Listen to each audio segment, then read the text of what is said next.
I know we are venturing into the atmosphere where we are going to put in our applications for the fall 2025 for schools in the United States of America. And that is why I have brought this very video your way. I want you, you watching me, to avoid these 5 mistakes I'm going to talk about. And so this very video, I'm going to walk you through 5 mistakes you can avoid to make your application strong and also to make your journey successful, so that in the year 2025, hopefully around July and August, I'll be able to see you in the United States of America, enjoying yourself and pursuing your higher education. If this is something that is interesting to you, then I want you to stick around, relax, because in the next few minutes, I'm going to walk you through these 5 mistakes you need to avoid. Some people didn't avoid these mistakes and they are still at the same place marking time, and they have not been able to make it through their study abroad journey, and they keep asking themselves, why am I not getting into it? Why am I not getting funded? Why are people moving and then I am not moving? Yes, it is because some of these mistakes I am about to talk about, they are still holding on to these mistakes, and I want you, you watching me, I want you to avoid these mistakes. If you avoid it, I promise you, in the year 2025, around July and August, I'll see you flying into the country, that is United States of America, to pursue your higher education. If you are ready, then let's go to the other phase where I'm going to walk you through these very 5 mistakes that you need to avoid. Thank you, and see you in the next phase.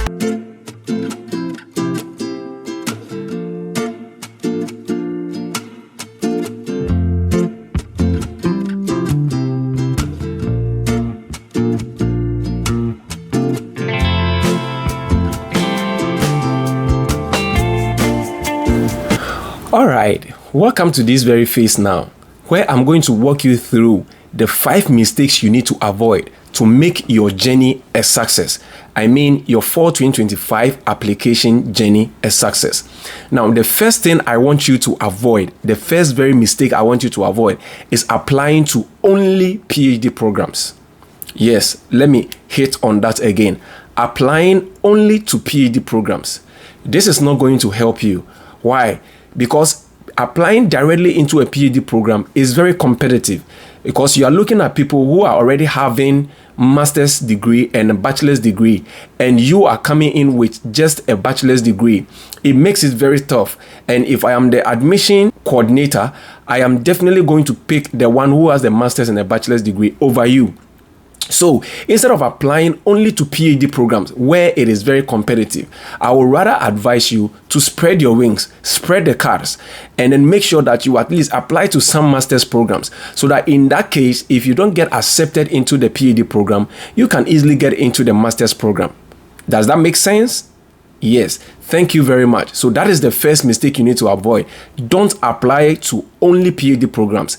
At least if you are targeting 7 schools, apply to maybe 4 of PhD or 3 of PhD, and then the other remaining applications for a master's program, and it will go a long way to help you. The next mistake to avoid is relying on application fee waivers.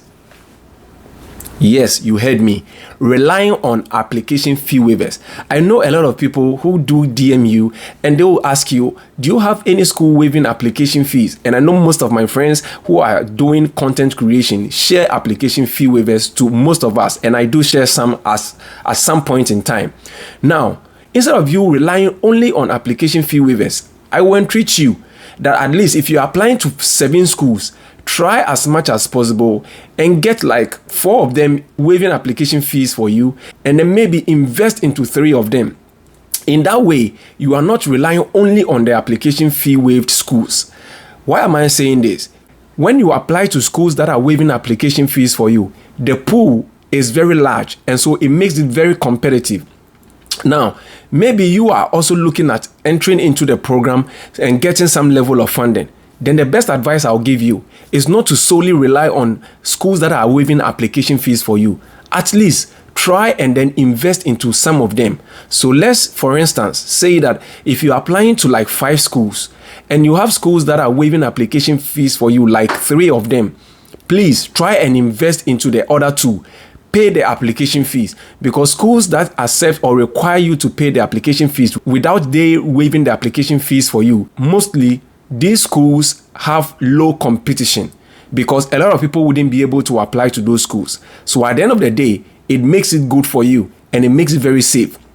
So avoid as much as possible this very mistake that I'm talking about. The first one, relying on only PhD programs, like applying for only PhD programs without diversifying and then applying to master's program. And then the second one I just spoke about is that of you relying on application fee waivers. Please, at least, I'm not saying don't use them, but don't only rely on all the schools to give you application fee waivers. Try and do some investment, okay? So the next mistake to avoid is late submission of applications. I don't know how many times I need to hit or iterate on this. Late submission. In my previous video, I spoke about what we call priority deadline. Now, in the American education system, during the application cycle, there is something we call the priority deadline. And it's during this very deadline that when you apply or you put in your applications before this deadline, you stand a high chance of getting admission on time and also getting funding. Now, if you submit your application late, you already cancel yourself from some of the graduate funding opportunities that are available in that institution or in that department. So you want to, as much as you can, avoid late submission. Don't be late. Be on time. Someone will ask, what does it mean to be on time? Okay, so in the fall semester, most of the schools, their priority deadline lies between November and December. Some go a long way to even extend it to 15th of January. But then I always entreat people that do your possible best to submit all your applications in November or latest by 1st of December. It will go a long way to help you through this very process so that you can easily get your admission on time and also get level of funding in this very journey that you are embarking on. So please, don't submit your applications late. Regardless of the deadline that is stated, don't submit it late. Try as much as possible and submit your applications on time so that you stand a high chance of getting your admission on time as well as getting funding. The fourth mistake I want you to avoid is using AI to write your statement of purpose. Please, try as much as possible. Don't use AI to write your statement of purpose and submit it during your application. They can easily fish you out. Instead of you using AI to write your statement of purpose, you can find out tools or you can find out some samples on the internet. Let those samples guide you and then write your own statement of purpose because you are unique. Don't try to copy what AI, the artificial intelligence have written for you. Then you submit, even some don't even do anything about it, and then they submit that very statement of purpose in the application portal. And they will easily fish you out because they have systems in place that can easily detect what is written by artificial intelligence. So please, do your possible best and avoid this very mistake. Please, sit down and write your own statement of purpose. It is not difficult. It is all about you and it's all about why you want to take this very program or why you want to pursue this very higher education. So what is so difficult about this? You just have to relax, have some time and write it. And then there are some people who can even go a long way to review it for you. Some of us are here to help you, if we have the time, to help you review your statement of purpose. So why don't you use these very tools? Write it yourself. Please avoid using artificial intelligence, AI, to write your statement of purpose. It will fish you out. Please. Thank you very much for listening to me. Now, the fifth and the last mistake I want you to avoid is applying to schools without funding. Yes, let me say it again. Avoid the mistake of applying to schools without funding. Why? Because funding is an integral part of your journey as an international student if you are looking forward to coming to the United States of America to pursue your higher education, whether undergraduate or graduate schooling. If you apply to schools that give funding in the form of graduate teaching assistant, graduate research assistant, or graduate assistant doing administrative work, in that case, the school will employ you. And when they employ you, they will be giving you monthly stipend. Some schools go even a long way to waive your insurance for you and also waive your tuition for you. So at the end of the day, you will just be paying student fees. And that is not that costly because in the semester, you'll be paying just like maybe $300 or $400 depending on the school.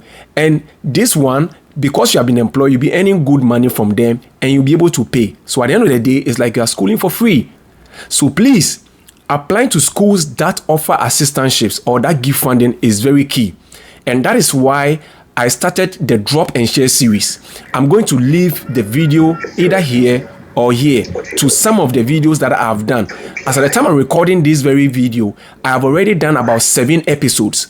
And I have shared schools that are giving funding and even the packages that they give. And me myself, I was shocked when I saw some school that will even waive your health insurance for you, your food tuition, and they'll be giving you monthly stipends. So guys, do your possible best. Avoid these very 5 mistakes that I've discussed with you.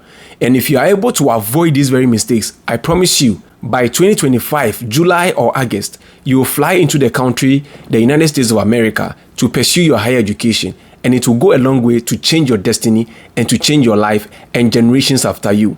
Thank you very much. This is from Aaron in Spice. I wish you all the best in your application, even as you embark on it. Now, in the fall 2025 application, I am here for you. If in case you have any issues, watch my videos, like and then share. And then one thing I want you to do is to subscribe, turn on the notification bell so that at any point in time when I upload a new content, you'll be the first to be notified. I am with you throughout this very process. So just make sure that you keenly subscribe and also be very punctual visiting my page. In that case, you will not miss out on information that I'll be bringing your way. And I will help you through your transitioning journey from the time you are putting the application through to the time you get admission, funding, and even through your application for the visa and giving you some mock sessions that will prep you to be able to go and excel in your visa interview. Thank you very much for sticking around and staying to this very time. And before I leave, like I always say, remember, your dream is valid. And if some of us have been able to do it, then you can also do it. Don't look down on yourself. Don't let anyone look down on you. Be very optimistic and stay positive throughout this process. We are here for you. Myself, Aaron in Spice, the Fred Ifet, Ivagas TV, Sam Charles, we have Kingsford Onyina, Fila GH. We have a lot of friends like Peter Bewa and a lot of people doing this very content, the study abroad content. Do your possible best and stay glued to some of these very channels that I've mentioned. And it's going to help you because we are going to share information with you. Until I come your way again, make sure you stay positive and be very optimistic. Thank you, and I'll see you in the next video. Bye-bye.